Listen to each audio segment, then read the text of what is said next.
दोस्तों, जब भी हम भारत के इतिहास में बड़े साम्राज्यों की बात करते हैं तो कुछ नाम तुरंत दिमाग में आते हैं।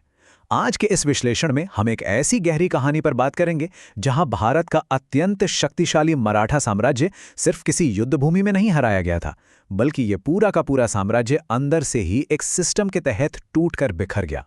चलिए समझते हैं कि ये आखिर हुआ कैसे। आज का हमारा ये सफ़र इन 6 हिस्सों में बटा हुआ है। पहला, द डोमिनेंट मराठा एम्पायर।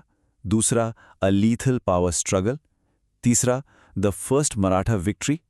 फिर चौथा, क्रैक्स इन द कन्फेडरेसी। पांचवा, द सब्सिडरी अलायंस ट्रैप। और आखिरी, द फाइनल फॉल। ये पूरा घटना चक्र करीब 50 साल लंबा एक जियोपॉलिटिकल थ्रिलर है, जिसमें धोखा, लालच और गजब की रणनीति शामिल है। तो चलिए शुरुआत करते हैं पहले भाग से, द डोमिनेंट मराठा एम्पायर, और 18वीं शताब्दी यानी 18th सेंचुरी का थोड़ा बैकग्राउंड समझते हैं। अक्सर हमें लगता है कि 1764 के आसपास मुगल्स ही सबसे ताकतवर थे, लेकिन हकीकत कुछ और ही थी। जब British East India Company Bengal में अपने पैर जमा रही थी, तब असली ताकत मुगलों के पास नहीं थी। मुगल सेना का दबदबा तो बस दिल्ली के लाल किले तक सिमट कर रह गया था। उस वक्त का असली अनडिस्प्यूटेड हैवीवेट चैंपियन था मराठा साम्राज्य, जिसका विशाल क्षेत्र अफगानिस्तान से लेकर तमिलनाडु तक और सिंध से ओडिशा तक फैला हुआ था। उनके पास बेहिसाब संसाधन थे और उनकी सैन्य शक्ति का उस वक्त कोई तोड़ नहीं था। अब जरा 1759 के साल पर ध्यान दीजिए। ये वो दौर था जब मराठा साम्राज्य अपने बिल्कुल शिखर पर पहुंच चुका था।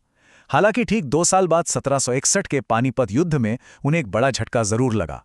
फिर भी उनका खौफ इतना ज्यादा था कि ईस्ट इंडिया कंपनी ने जानबूझकर अवध को एक बफर स्टेट बना के रखा हुआ था। असल में अंग्रेज किसी भी हाल में मराठास के साथ सीधे टकराने से बचना चाहते थे। लेकिन फिर एक ऐसी घटना हुई जिसने सब बदल दिया। आगे बढ़ते हैं भाग 2 पर, अ लीथल पावर स्ट्रगल। और यहीं से इस साम्राज्य के अंदर से खोखला होने की शुरुआत होती है।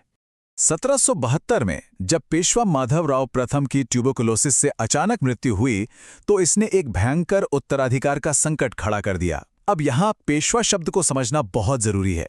शुरू में ये पद एक प्राइम मिनिस्टर यानी प्रधानमंत्री की तरह था, लेकिन समय के साथ पेशवा ही मराठा साम्राज्य का असली शासक और सर्वेसर्वा बन चुका था। छत्रपति उस वक्त तक बस नाम के प्रमुख रह गए थे। और सोचिए, जैसे ही सत्ता की ये सबसे ऊंची कुर्सी खाली हुई, गेम ऑफ थ्रोन्स जैसी एक खूनी पारिवारिक लड़ाई शुरू हो गई। सत्ता का लालच किस हद तक जा सकता है, ये इस घटना से पूरी तरह साफ हो जाता है। 1773 में गद्दी के लालच में अंधे होकर रघुनाथ राव ने अपने ही भतीजे और नए पेशवा नारायण राव की हत्या करवा दी। धोखे के इस एक कदम ने पूरे साम्राज्य की नींव हिलाकर रख दी। नाना फडणवीस के नेतृत्व में 12 मंत्रियों की एक परिषद ने फैसला किया कि नारायण राव का नवजात शिशु ही अब असली पेशवा होगा। इस फैसले के बाद सत्ता से पूरी तरह बाहर किए गए रघुनाथ राव ने वही किया जो उन्हें बिल्कुल नहीं करना चाहिए था। उन्होंने हताश होकर अंग्रेजों से जाकर मदद मांग ली। अब आते हैं तीसरे भाग पर, द फर्स्ट मराठा विक्ट्री यानी पहला एंग्लो मराठा युद्ध। यहां मराठों ने साफ दिखा दिया कि उन्हें हराना कोई बच्चों का खेल नहीं था। ये पूरा दौर किसी केओस से कम नहीं था। एक तरफ देखिए, ईस्ट इंडिया कंपनी की बॉम्बे और कैलकाटा ब्रांचेस ही आपस में राजनीतिक तौर पर उलझ रही थीं और अपने ही फैसले तोड़-जोड़ रही थीं। पर दूसरी तरफ मराठों ने गजब का पलटवार किया और 1779 के वाड़गांव युद्ध में बॉम्बे सेना को बुरी तरह से कुचल कर रख दिया। अंत में इस टकराव के बाद अंग्रेजों को पीछे हटना ही पड़ा और 1782 की सालबाई संधि के तहत मराठों ने अंग्रेजों को अगले 20 साल तक शांति बनाए रखने पर मजबूर कर दिया।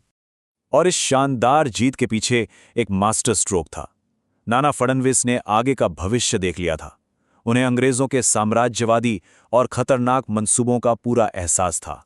इसलिए उन्होंने एक अभूतपूर्व कदम उठाया और हैदराबाद के निज़ाम, मैसूर के हैदर अली, आरकट के नवाब और मुगल सम्राट शाह आलम द्वितीय को एक साथ मिलाकर एक विशाल ग्रैंड अलायंस यानी महागठबंधन तैयार कर दिया। एकजुट होकर ही उन्होंने उस वक्त अंग्रेजों को रोके रखा था। चलिए अब देखते हैं भाग 4, क्रैक्स इन द कन्फेडरेसी, और समझते हैं इन 20 सालों की शांति का कड़वा सच। सालबाई की संधि ने ब्रिटिश और मराठों के बीच शांति का दिखावा तो जरूर किया, लेकिन सतह के ठीक नीचे बहुत कुछ चल रहा था। असल में मराठा साम्राज्य एक अकेला सेंट्रलाइज्ड राज्य नहीं था, बल्कि इन 5 अलग अलग धाराओं का एक महासंघ था।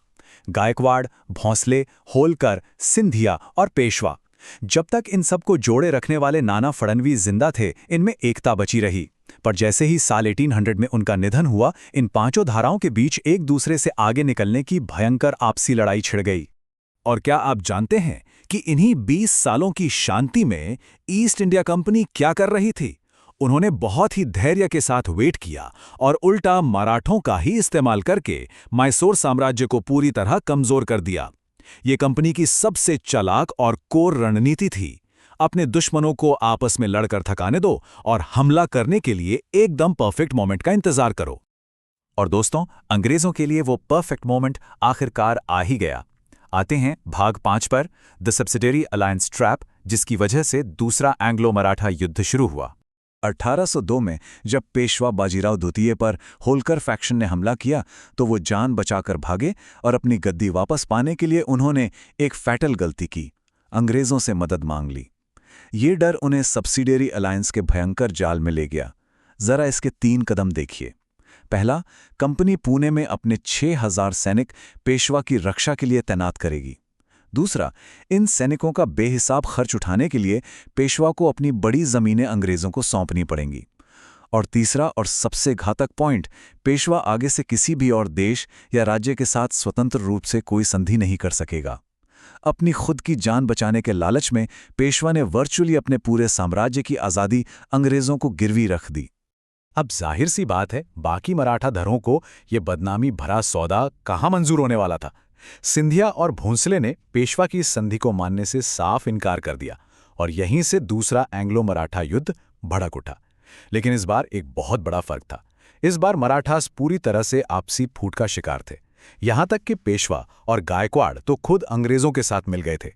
इस इंटरनल डिवीजन का पूरा फायदा उठाते हुए ईस्ट इंडिया कंपनी ने बचे हुए फैक्शंस को बेहद आसानी से हरा दिया और दिल्ली और आगरा जैसे विशाल हिस्सों पर अपना कब्जा जमा लिया।